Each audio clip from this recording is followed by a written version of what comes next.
കൂട്ടുകാരെ, നമ്മൾ ഇന്ന് വന്നിരിക്കുന്നത് ഒരു ബിരിയാണി റൈസ് ഉണ്ടാക്കുന്നത് എങ്ങനെയാണെന്നുള്ളൊരു വീഡിയോ ആയിട്ട്. ഞാനിവിടെ എടുത്തേക്കുന്ന ഒരു ഫാമിലി പായ്ക്കാണ് കേട്ടോ. അപ്പോൾ അതിൽ ഇൻസ്ട്രക്ഷൻസ് ഒക്കെ ആ പേജിൽ കൊടുത്തിട്ടുണ്ട്.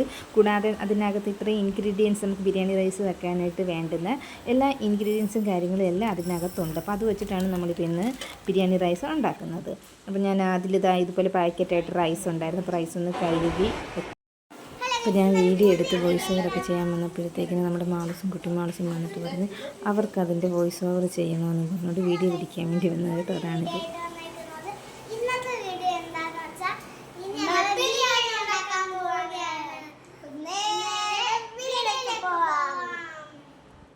പിന്നെ പാത്രത്തിനകത്ത് വെള്ളം എടുത്തിട്ട് അതിൽ നെയ്യ്, ഗ്രാമ്പു, ഏലക്ക, പട്ട, അല്പം ഉപ്പ് എന്നിവ ചേർത്തിട്ട് അതേ തിളയ്ക്കാൻ വെച്ചിട്ടുണ്ട്. ഞാനിവിടെ എടുത്തിരിക്കുന്നത് ക്യാരറ്റ്, ബീൻസ്, സവാള അരിഞ്ഞു വെച്ചിട്ടുണ്ട്. ഇനി നമുക്കൊരു പാൻ അടുപ്പത്ത് വെച്ചിട്ട് കാഷ്യൂനട്ട് അണ്ടിപ്പരിപ്പ് ഒന്ന് വറുത്തെടുക്കാം നെയ്ക്കകത്ത്.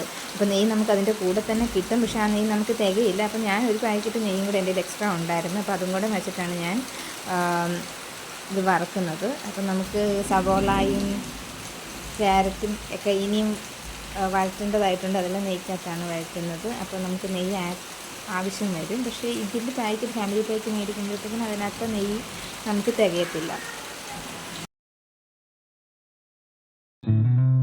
കാഷ്യൂനട്ടും മുന്തിരിങ്ങയും നമ്മൾ വറുത്ത് മാറ്റി വെച്ചിട്ടുണ്ട്. ഇനിയിപ്പോൾ നമുക്ക് ക്യാരറ്റും അരിഞ്ഞ് വെച്ചിരിക്കുന്ന ക്യാരറ്റും ബീൻസ് ഒന്ന് നെയ്ക്കകത്തൊന്ന് വഴറ്റിയെടുക്കേണ്ടതായിട്ടുണ്ട്. അപ്പോൾ അത് നമ്മളൊന്ന് നന്നായിട്ട് വഴറ്റി അതൊരു വേറൊരു പാത്രത്തിലോട്ട് മാറ്റി വെക്കുന്നുണ്ട്. അതിനുശേഷം കുറച്ച് നെയ്യും കൂടി ഒഴിച്ച് നമ്മൾ സവോള അത് നമുക്കിതൊന്ന് നന്നായിട്ടൊന്ന് വഴറ്റി ഒരു ബ്രൗണിഷ് കളറാകുന്നിടം വരത്തെ നല്ല രീതിയിലൊന്ന് വഴറ്റിയെടുക്കണം.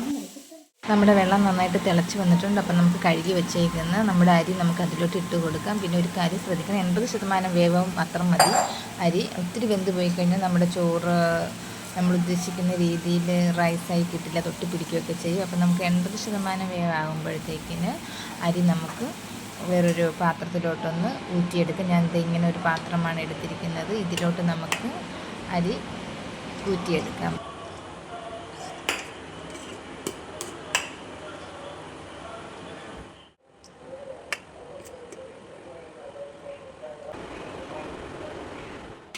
ചോറിലെ വെള്ളം എല്ലാം വാർന്നു പോയതിന് ശേഷം ഞാൻ ഇത് അപ്പച്ചമ്പാണ് എടുത്തിരിക്കുന്നത്. അപ്പോൾ അപ്പച്ചമ്പിലോട്ട് ആദ്യം നമ്മൾ കുറച്ച് നെയ്യ് തൂക്കിയിട്ടുണ്ടായിരുന്നു. അതിലോട്ട് ആദ്യം നമ്മൾ ഈ റൈസ് ഇച്ചിരി ഇട്ട് കൊടുക്കുക. അതിനുശേഷം നമ്മൾ വഴറ്റി വെച്ചേക്കുന്ന സവോള, ക്യാരറ്റ്, അണ്ടിപ്പരിപ്പ്, മുന്തിരി ഇതെല്ലാം നമുക്ക് ഈ ചോറിൻ്റെ പുറത്തായിട്ട് അല്പമായിട്ട് ഗാർണിഷ് ചെയ്ത് കൊടുക്കാം.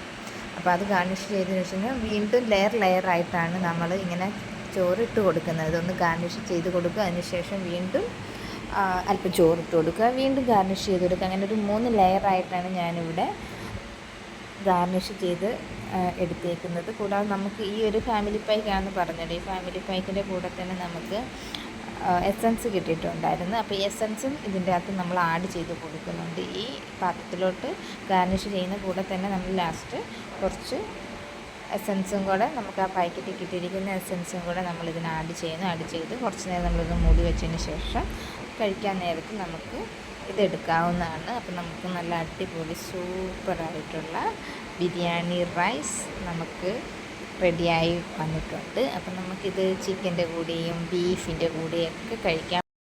ചാനൽ ആദ്യമായിട്ട് കാണുന്നവരാണെങ്കിൽ ചാനലൊന്ന് സബ്സ്ക്രൈബ് ചെയ്യുക, സപ്പോർട്ട് ചെയ്യുക.